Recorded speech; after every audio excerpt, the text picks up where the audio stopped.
தஞ்சாவூர் மீனாட்சியில் நேற்று லஞ்சு சாப்பிட்டா வேறு டேபிளில் இருந்து குலோப் ஜாமுனை தொடலையாம். அப்போ 110 ரூபா லஞ்சில் ஒரு குலோப் ஜாமுன் ஃப்ரீ. அந்த குலோப் ஜாமுன் எடுத்துகிட்டு வந்து இங்கே வைக்கிறான். நோ நோ நோ நோ எடுத்துகிட்டு போங்க, என்ன பண்ணுறீங்க அப்படின்னு கேட்டேன். இப்போ ஃப்ரெஷ் பீஸ் வரலைன்னா கம்ப்ளைண்ட் பண்ணுவேன் அப்படின்னு சொன்னேன். நடுங்கிட்டு கொண்டு வந்து ஃப்ரெஷ் பீஸ் வச்சான். இதெல்லாம் ஜனநாயக நாடு, யாரையும் திட்ட விடாதீங்க, பேச விடாதீங்க, நான் கம்ப்ளைண்ட் பண்ணுங்கள். 10 இப்போ நான் சொன்னேனே, இருங்க பார்த்து சொல்கிறேன். பெண்களுக்கு ஆபத்துன்னா 1091, பெண் குழந்தைகளுக்கு ஆபத்துன்னா 1098. எதுக்கு ஜனநாயக நாடுங்க இது? எதுக்குங்க அடங்கி உடங்கி போகணும்? எதுக்கு?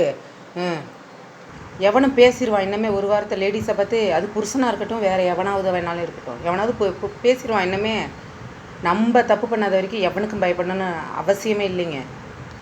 எனக்கு பாவமாக இருந்துச்சு. அப்புறம் இவ்வளோ ரூல்ஸ்லாம் அங்கே பேசல. ஏங்க ஹாஸ்பிட்டல் இது என்ன கம்ப்ளைண்ட்டுக்காக வராங்கன்னு தெரியல, நீங்கள் பற்றி கண்டது ஒன்றும் நினச்சிக்காதீங்க.